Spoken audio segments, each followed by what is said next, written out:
Assalamualaikum warahmatullahi wabarakatuh. Salam semangat anak-anak. Pada video pembelajaran kali ini, kita akan membahas materi tentang reaksi redoks. Tujuan pembelajaran pada pertemuan kita kali ini adalah kalian diharapkan mampu mendeskripsikan definisi reaksi redoks, menganalisis reaksi redoks dalam kehidupan sehari-hari, membedakan reaksi autoredoks atau disproporsionasi dan konproporsionasi, menyetarakan persamaan reaksi redoks dalam suasana asam dan basah.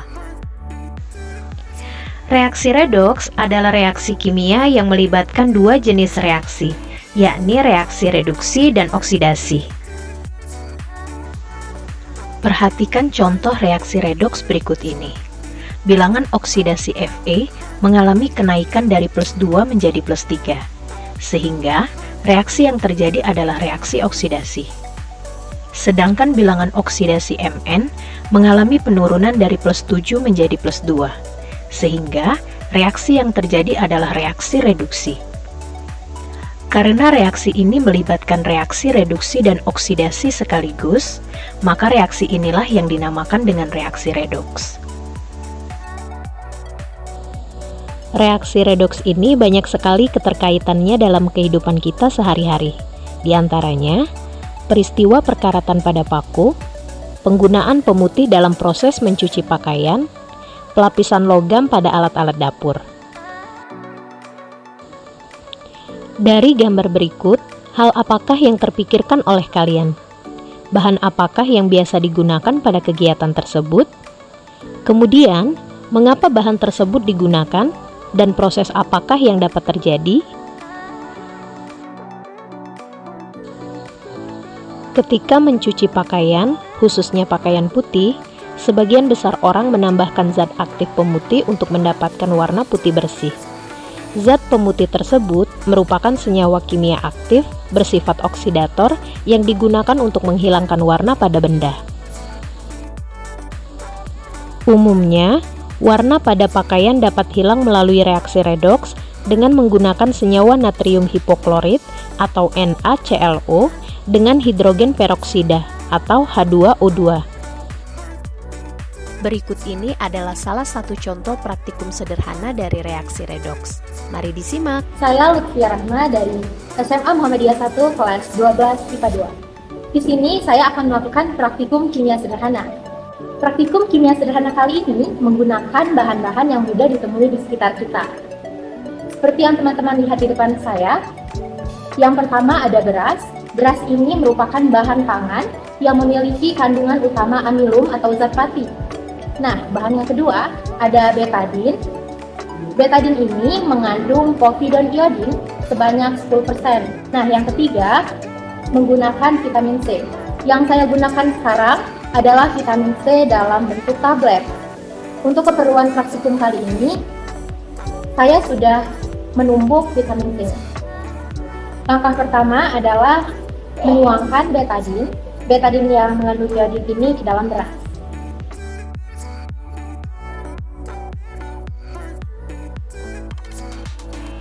Selanjutnya kita aduk hingga betadin tercampur dengan rata. Nah, dapat teman-teman lihat, terlihat perubahan warna pada beras. Beras yang pada awalnya berwarna putih berubah menjadi kehitaman. Nah, perubahan warna ini menunjukkan adanya reaksi kimia yang berlangsung. Semakin pekat warna beras ketika diberikan iodin, menunjukkan semakin tinggi amilum yang terkandung di dalamnya. Pada kenyataannya, beras berubah warna ketika dicampurkan dengan betadin karena terjadinya reaksi antara amilum yang terdapat pada beras dengan iodin yang terdapat pada betadin. Langkah selanjutnya adalah mencampurkan vitamin C yang sudah ditumbuk tadi ke dalam beras.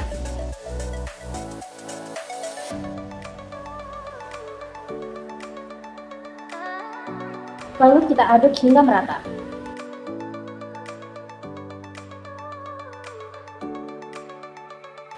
Setelah diaduk dengan rata, terjadi perubahan warna lagi. Beras yang awalnya berwarna hitam pekat menjadi berwarna abu-abu.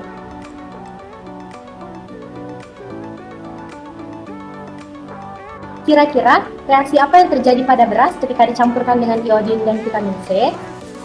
Nah, reaksi yang terjadi adalah reaksi reduksi dan oksidasi. Reaksi reduksi adalah reaksi melepaskan oksigen dan mengikat elektron. Sedangkan reaksi oksidasi adalah reaksi pengikatan oksigen dan pelepasan elektron. Asam askorbat yang terkandung di dalam vitamin C mengalami reaksi oksidasi dan menjadi reduktor, serta betadin yang mengandung iodin mengalami proses reduksi dan menjadi oksidator. Semoga video ini dapat bermanfaat buat teman-teman. Reaksi redoks terbagi menjadi dua, yakni autoredoks atau disproporsionasi dan konproporsionasi. Reaksi autoredoks adalah reaksi redoks dengan oksidator dan reduktornya berupa zat yang sama. Perhatikan contoh reaksi autoredoks berikut. Dalam reaksi ini, padatan iodin mengalami reaksi oksidasi sekaligus reduksi dengan perubahan bilangan oksidasi dari 0 menjadi -1 dan +5. Sedangkan reaksi konproporsionasi adalah reaksi redoks dengan hasil oksidasi dan hasil reduksinya berupa zat yang sama. Perhatikan contoh reaksi konproporsionasi berikut.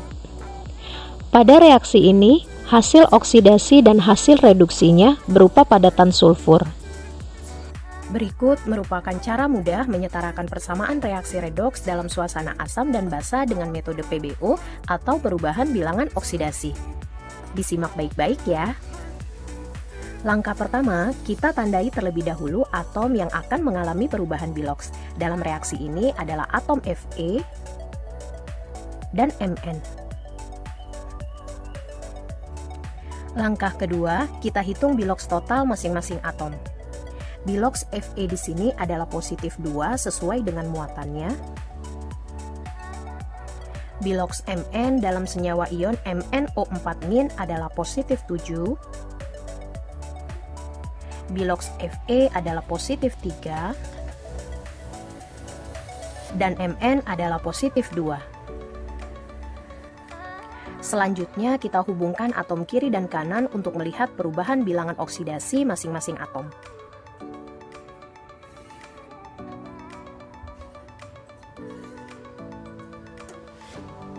Bilangan oksidasi Fe dari positif 2 menjadi positif 3, sehingga mengalami kenaikan sebanyak 1 angka. Sedangkan bilangan oksidasi Mn dari positif 7 menjadi positif 2, sehingga mengalami penurunan sebanyak 5 angka. Dari perubahan bilangan oksidasi ini dapat kita berikan pengalian tepat untuk menyamakan angka, yakni dikali 5 dan dikali 1. Kemudian dapat kita kalikan pada masing-masing senyawa.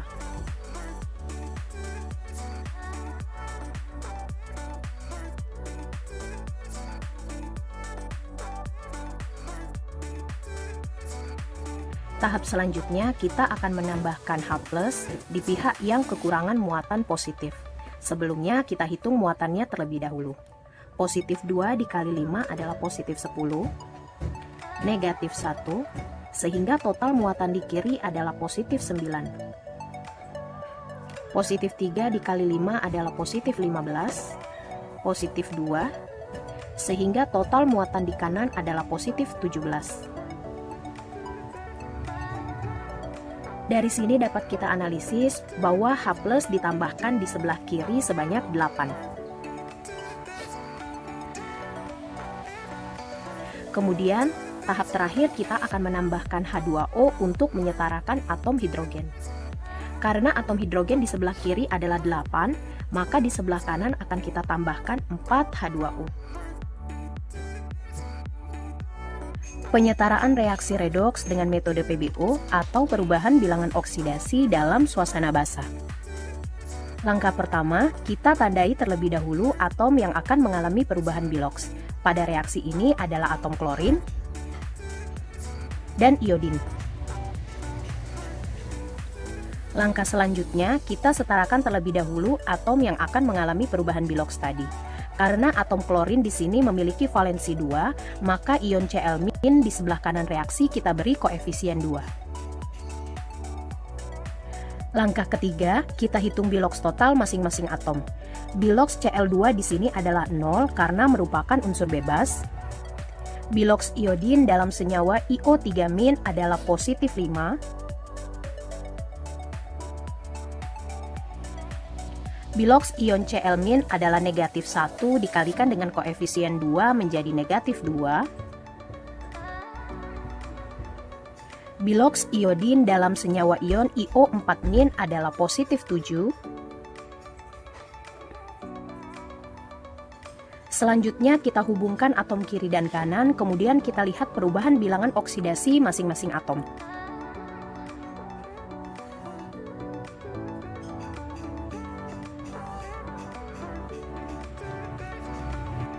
Bilangan oksidasi atom klorin dari 0 menjadi negatif 2, sehingga mengalami penurunan sebanyak 2 angka. Bilangan oksidasi iodin dari positif 5 menjadi positif 7, sehingga mengalami kenaikan sebanyak 2 angka. Karena perubahan bilangan oksidasi dari atom klorin dan iodin sama-sama 2, maka dapat kita berikan pengali 1. Kita kalikan ke masing-masing senyawa.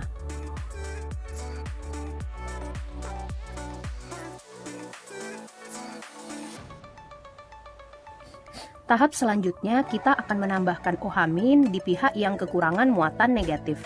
Sebelum itu kita hitung muatannya terlebih dahulu. 0, negatif 1, negatif 1 dikali 2, negatif 2, negatif 1. Total muatan di kiri adalah negatif 1, total muatan di kanan adalah negatif 3. Sehingga kita dapat menambahkan OH- di pihak sebelah kiri sebanyak 2.